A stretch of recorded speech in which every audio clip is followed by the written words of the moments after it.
After that moment in the kitchen, life didn't pause. It continued in the most ordinary, financially structured way imaginable, through bills, statements, and obligations that never cared about emotional chaos happening inside a home. On the counter sat a stack of envelopes that told the real story of the household. A mortgage notice with a revised interest adjustment, an insurance renewal reminder with increased premiums, a grocery receipt that reflected rising weekly costs in dollars and cents, a car note reminder tied to an auto loan schedule, and a credit card statement quietly accumulating interest from purchases no one wanted to fully account for in conversation. This is what most people never see when they think about relationships or conflict inside a home. They see arguments. They see betrayal. But underneath it, there is always a financial system running silently, tracking who pays, who delays, who contributes, and who simply benefits from structure without ever reading it. I learned to read that system early. While others in my situation might have focused on confrontation, I focused on documentation. I knew exactly which account the mortgage pulled from on the first of every month. I knew which insurance policy was bundled into escrow and how property taxes were calculated into yearly adjustments. I knew when credit card balances shifted from manageable to dangerous, not because of emotion, but because of numbers on paper that never lied. That's why people misjudged me. To them, I looked quiet. I didn't argue loudly. I didn't interrupt. I didn't react in ways they recognized as control. So they assumed I had none. What they didn't understand was that financial control rarely looks like confrontation. It looks like awareness. It looks like knowing where every dollar is going while others are arguing about feelings. Even when my husband brought chaos into the home, I wasn't financially lost inside it. I was tracking it. There were nights I sat at the dining table reviewing statements line by line, not because I was trying to predict betrayal, but because I understood that money creates patterns long before it creates consequences. Cash flow doesn't suddenly disappear. It shifts slowly, quietly, through small decisions that compound over time. And if you know how to read those shifts, you don't need to guess what is happening in a household. You already know. That's when the other presence in this situation began to matter more. Not because he intervened, but because he observed differently. The quiet white billionaire never reacted to emotion. He reacted to structure. When he came by briefly, he didn't ask what I felt. He asked what I could prove. He looked at the financial documents I kept organized, not as evidence of conflict, but as a system already in place. To him, the difference between stability and collapse was never emotional intensity. It was whether the records aligned. He once glanced at a stack of papers on the counter, insurance, mortgage adjustments, bank summaries, and said almost casually, "Most people think control is about influence. It's not. It's about documentation that still stands when influence disappears." At the time, I didn't fully appreciate what he meant. But now, standing between a living room that felt different and a camera that was still quietly recording everything, those words started to make sense in a way I couldn't ignore. Because somewhere inside this house, beyond what anyone was saying or pretending, there was something already written down, something recorded, time-stamped, and stored outside of emotion. And whatever was about to happen next would not be decided by who spoke the loudest in this moment, but by what the system had already captured long before anyone thought they were being watched.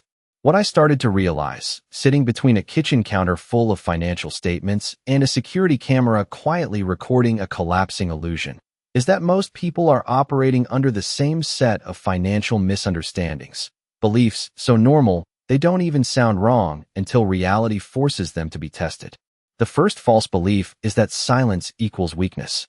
People assume that the person who doesn't argue, doesn't interrupt, and doesn't react must be the one losing control. But in financial reality, silence is often what happens when someone is observing the structure instead of performing for attention. Loud reactions don't create ownership. They only create noise around it. The second false belief is that not showing money means not having money. In a culture obsessed with visibility, people confuse lifestyle display with financial strength. They assume the quiet person is financially behind because they aren't broadcasting consumption. But real financial stability rarely needs an audience. It exists in accounts, titles, and documents, not in conversations. The third false belief is that being inside a home means having rights over it. A house feels personal, emotional, shared, but legally and financially, It is defined by names, signatures, and payment structures. Presence is not ownership. Living somewhere does not equal controlling its financial foundation. Yet emotionally, people often mistake access for authority. The fourth false belief is that income equals wealth. People see salary, job status, or monthly earnings and assume it reflects actual financial power. But income is only flow. It is not ownership. It is not protection. It is not structure. Wealth behaves differently. It is tied to assets, liabilities, obligations, and long-term financial positioning that cannot be seen in a single paycheck. And the fifth, most dangerous belief, that emotion can override evidence. People assume that if a story feels convincing enough, it becomes true. But financial systems don't respond to emotion. They respond to documentation. They respond to records that exist outside of argument. This is where the contrast becomes unavoidable. Looking rich is not the same as owning assets. Looking in control is not the same as being legally or financially in control. Making monthly payments does not mean you own what those payments are attached to. And loud accusations do not erase quiet documents that were filed, signed, and recorded long before anyone started arguing. I began to see these differences not as abstract ideas, but as the actual structure of the situation unfolding around me. Every envelope on the counter, every mortgage notice, every insurance update, every credit balance, it all pointed to something consistent. Financial reality does not depend on interpretation. The quiet white billionaire had once described it in a way that now echoed more clearly than before. He said people confuse visibility with control. They think whoever is seen the most is the one in charge. But in financial systems, control is rarely visible. It is embedded in structure, not behavior. That question he asked me before now came back with more weight than ever. What proof remains when emotion is removed from the situation? Because somewhere in this house, beyond the arguments and assumptions and emotional narratives, there was something still operating underneath it all. A system that didn't care who was angry, who was confident, or who believed they had control. A system that only cared about what had been recorded, what had been authorized, and what could be proven without a single word being spoken. And that is exactly what began to shift everything. Slowly, quietly, through something no one in the room had fully paid attention to yet. The security systems recorded truth. What most people never understand until they are forced into situations like this is that money is not just about how much you earn, or even what you buy. Money is a system of movement, protection, and structure. And once you understand that structure, emotional chaos starts to lose its authority. At its simplest level, there are 3 layers to every financial situation. The first layer is assets. These are things that either protect your money or bring more of it into your control. In a home, that might be ownership rights, property title, or legally recognized equity positions. An asset is not just something you have. It is something that holds value in a way the system recognizes and protects. The second layer is liabilities. These are the quiet leaks in the system. They are not always dramatic. They show up as mortgage payments, credit card balances, insurance costs, maintenance fees, and obligations that steadily pull money out of your control. A liability is not always bad. It is simply anything that removes cash flow instead of strengthening it. The third layer is cash flow. This is the invisible workforce of money. It is not emotional. It is not symbolic. It behaves like employees you never see, either bringing money into your life or constantly carrying it away depending on how the structure is built. Once you understand those 3 layers, emotional conflict starts to look very different. Because what people argue about is almost never the system itself. It is the perception of the system. That is why documentation becomes everything. A property deed is not just paper. It is the legal definition of who the system recognizes as the owner. A bank statement is not just a record. It is proof of financial movement over time. A title is not symbolic. It is the controlling document of ownership. A prenup, where it exists, is not emotional. It is structural protection that defines financial boundaries before conflict ever begins. And in situations like this, even something like security camera footage becomes part of the financial record system because it documents behavior tied to access, responsibility, and control of space. In my case, I had started organizing all of it without fully realizing how important it would become in moments like this. Payment records showing who consistently carried the financial burden of the household. Bank statements showing how money moved month to month. Insurance documents tied to the property and its risk profile. Access logs connected to the security system quietly recording entries and activity inside the home. Each document on its own seemed ordinary. Together, they formed a structure that emotion could not overwrite. That is what the quiet white billionaire understood immediately whenever he looked at it. He never saw drama first. He saw systems. He saw alignment or misalignment between what people said and what the records actually proved. To him, financial conflict was never about who felt right. It was about what could be verified when emotion was removed from the equation. He once said something that now felt impossible to ignore. When documentation is complete, emotion becomes irrelevant. At the time, I thought it sounded cold. But now I understood it differently. It wasn't about ignoring emotion. It was about preventing emotion from rewriting ownership.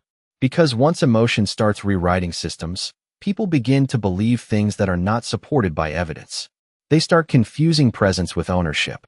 They confuse access with control. They confuse narrative with reality. And that is exactly where the security camera system becomes more important than anyone realizes. Because unlike memory, unlike conversation, unlike emotional interpretation, it does not change what it records. It only stores what happened. And what it had been storing all along inside this house was about to become something no one could continue to interpret differently once it was finally brought into view. The shift didn't happen all at once. It happened in layers, like a system slowly revealing what had been there the entire time, just ignored by the people who thought emotion was stronger than structure.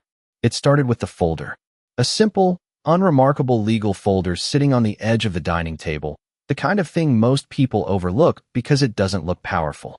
But inside it was the property deed, the document that defined everything others were arguing about. Ownership, boundaries, legal recognition. Not emotion, not assumptions, just structure. My hand rested on it without opening it yet, because I didn't need to. The fact that it existed was already enough to change the weight of the room. Next to it was a bank statement, one page partially exposed, with a single line highlighted in red. A mortgage payment record, a time-stamped financial obligation. Not dramatic, not loud, but absolute. Money moving through a system that does not care about interpretation, only execution. On my phone, the security camera feed was still accessible, not as a memory, but as recorded truth. Every entry, every moment someone walked through the front door, every instance of presence that could later be compared against claims. The footage wasn't emotional. It was structural evidence stored in silence. Across the table, slightly farther away, sat a legal envelope containing a prenup draft that had never been discussed openly in emotional terms, only in structural terms. Terms about protection, division, and legal clarity. It wasn't about distrust. It was about defining boundaries before confusion could ever enter the system. And beside that, a small set of keys, newly cut, metallic, simple, not symbolic, functional. The kind of detail that only matters when access becomes a question of control. Even a company badge, tucked inside a wallet on the table, suggested something deeper, an identity tied to financial systems, employment structure, and economic independence. Nothing about it was emotional. Everything about it was institutional. Then there was her. The younger white American woman stood calmly in the same space, not rushing, not reacting, not performing emotion for anyone watching. Her posture was steady in a way that didn't invite interruption. She didn't touch the documents like they were weapons. She treated them like they were normal, because to her, they were. That was the difference. She wasn't discovering power in that moment. She was simply revealing that she had already been working within a system others had ignored. Behind her, the quiet white billionaire observed without stepping forward. His expression didn't change when he saw the deed, the statements, the camera access, or the structured documentation. He didn't react because he didn't need confirmation. He recognized alignment immediately. To him, this wasn't a surprise. It was confirmation that the system had been understood correctly from the beginning. But not everyone in the room interpreted it that way. For others, the documents didn't look like control. They looked like irrelevant details compared to the emotional narrative they believed was still dominant. They still assumed authority came from confidence, from presence, from speaking first, from controlling the emotional tone of a situation. They still believed that noise mattered more than structure. And that is where the misunderstanding always happens. Because people who rely on emotion to define control rarely recognize when control has already shifted into documentation. The billionaire finally spoke, not to anyone in particular, but as a quiet observation that cut through the assumption in the room. People think power is what they can express, he said calmly. But real power is what still stands when no one is speaking. The room didn't respond immediately, not because they agreed, but because they were beginning to realize something uncomfortable, that the documents on the table were not being introduced. They were being revealed. And what was about to happen next was no longer about interpretation inside the home, but about pressure coming from outside it, family, reputation, and legal systems that would now be forced to respond to what had already been recorded. The pressure didn't come as a single moment. It came as a wave of people trying to rewrite the meaning of everything that had just been placed on the table. At first, it was subtle, the kind of comments that sound reasonable on the surface but are designed to shift perception. Maybe this is being misunderstood. This looks more complicated than it needs to be. Family should resolve things privately. Then it escalated. My husband finally spoke, but not to clarify the documents, only to control the narrative around them. His tone was careful, structured for impression rather than truth. He framed everything as if the issue was emotional instability rather than financial structure, as if documentation could be reduced to misunderstanding. The mistress, standing slightly behind him, didn't speak much, but her presence added another layer of pressure, social implication, assumption, judgment without evidence. Not once did anyone challenge the documents directly. Instead, they tried to reinterpret the person presenting them. That is how financial pressure often works in real life. It rarely attacks the numbers first. It attacks the person holding them. Even the mother-in-law's voice carried a different strategy now, not denial of the house, but reframing of character. Words like unreasonable, selfish, and disruptive started to appear, as if emotional labeling could override legal structure. It was no longer about who owned what. It was about trying to make ownership feel undeserved. This is where most people lose financial clarity. Because social pressure is not always loud. Sometimes it is cultural. Sometimes it is family. Expectation. Sometimes it is the quiet assumption that keeping peace is more important than keeping records. And that is where money becomes dangerous for people who don't understand it structurally. Because I had seen this pattern before, not just in this room, but in financial behavior generally. People will pay to be accepted. They will stay in expensive situations to avoid judgment. They will continue covering expenses that no longer benefit them just to maintain the appearance of stability. They will hold on to liabilities, mortgages, shared debts, obligations, because exiting them feels socially more expensive than financially rational. In other words, they don't manage money. They manage perception. And perception is expensive. The quiet white billionaire remained at the edge of the room during all of this, watching not the people, but the pattern. He didn't respond to accusations or emotional framing. He watched how quickly narrative attempted to replace documentation. When he finally spoke again, it wasn't to correct anyone.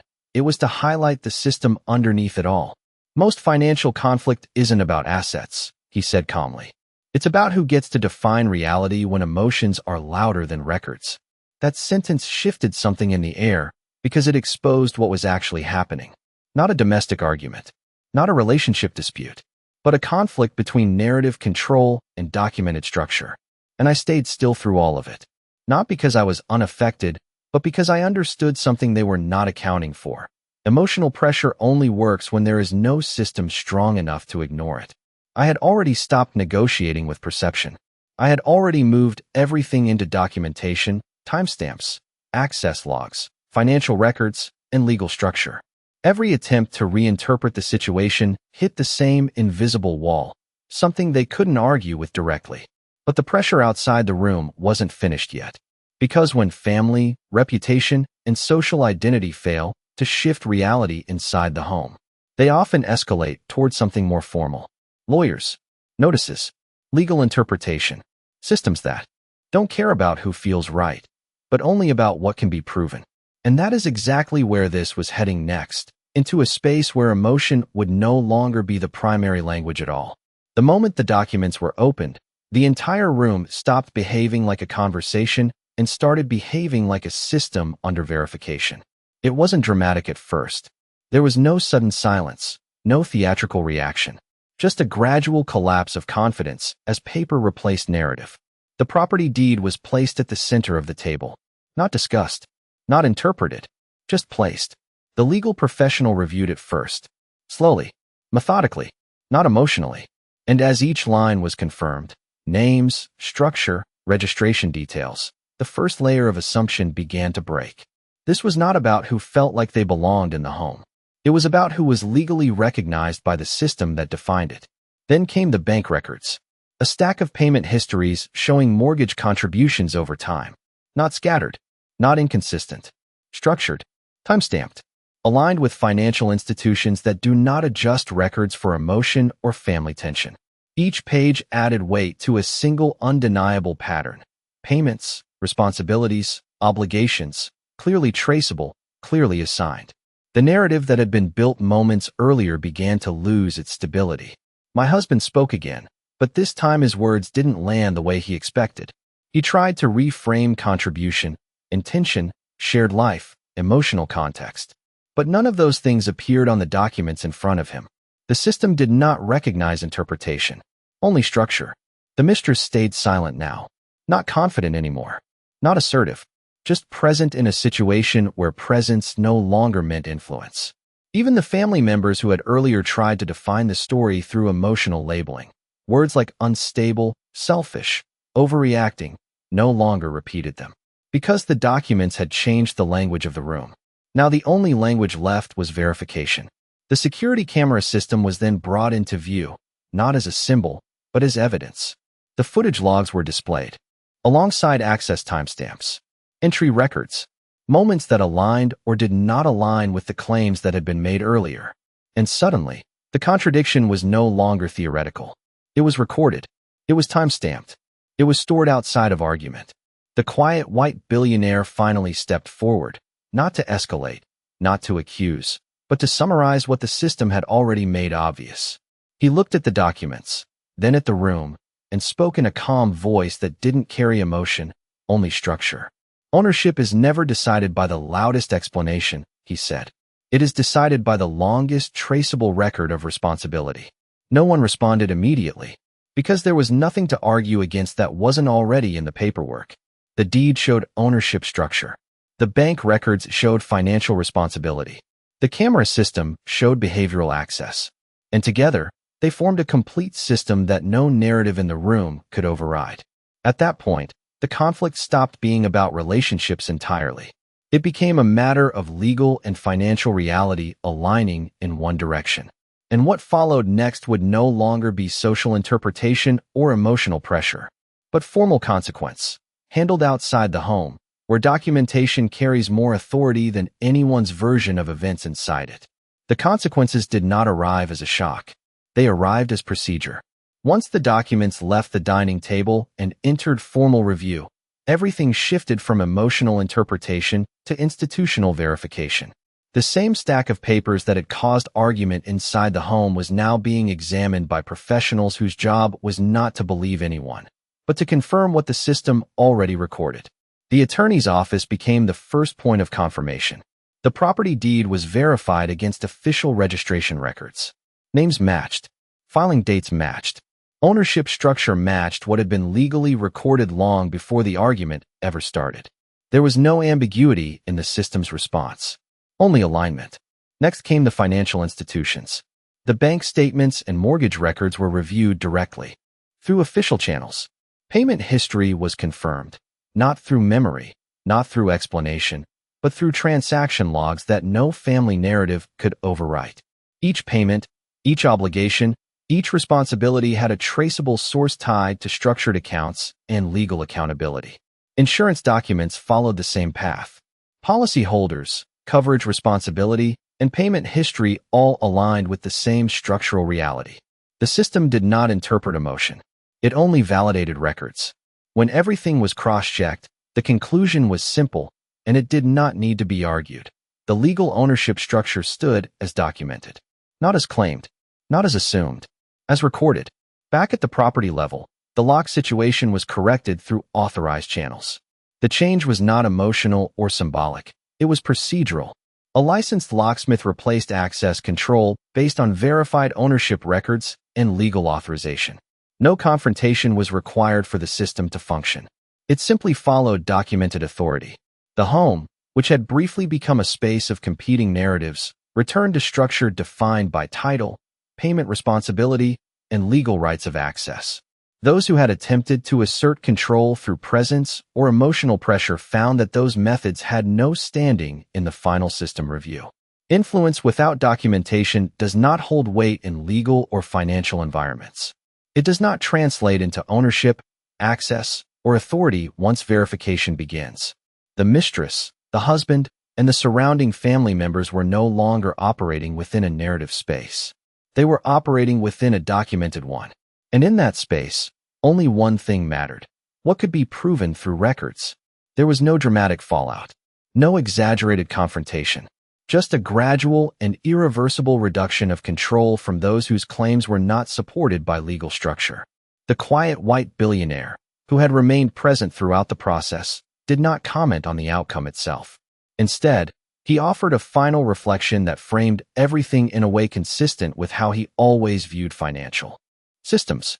Legal systems don't respond to confidence, he said calmly. They respond to documentation that has already been validated over time. After that, the situation stabilized, not emotionally, but structurally. And in the aftermath, the lesson became clearer than any single event in the chain of conflict. A quiet financial checklist matters more than emotional certainty. Keep documents organized before conflict begins. Understand whose name is on the title before assuming control. Track cash flow instead of assuming contribution. Protect accounts with structure, not trust alone. Never exchange financial responsibility for emotional approval. And never let emotion replace what the system has already recorded. Because once documentation exists, emotion becomes irrelevant in every formal decision that follows. And what remained after everything was processed was not a story about conflict anymore, but a shift in understanding that would define everything moving forward about ownership, control, and identity itself. In the end, what remained was not the confrontation, not the arguments, and not even the moment the truth was revealed inside a quiet American home. What remained was something far more permanent: structure. Because once emotion stopped driving the situation, everything returned to what it had always been underneath: ownership records, financial responsibility, documented cash flow, and the invisible architecture that defines who actually controls what in a system that runs on law, not interpretation. The people who once filled the room with confidence and assumption no longer spoke in the same way. Not because they had nothing to say, but because the language they were using no longer matched the system they were standing inside. Emotional certainty does not translate into legal authority. Presence does not rewrite financial responsibility. And belief does not change what has already been recorded. That is where identity begins to separate. People often think financial identity is built on income, lifestyle, or how convincing someone sounds when they describe control. But real financial identity is built on something much quieter: what you own, what you can prove, how your money moves when no one is watching, and how consistently your documentation supports your position over time. The quiet white billionaire understood this without effort. He never defined wealth through display. He defined it through structure. To him, the difference between financial stability and instability was never emotional intensity. It was whether systems existed that could survive scrutiny without explanation. He did not need to participate in the conflict to understand its outcome. He simply recognized when documentation overtook narrative and when systems replaced opinion. His presence throughout the situation was never about intervention. It was about clarity, seeing the financial structure beneath the emotional surface.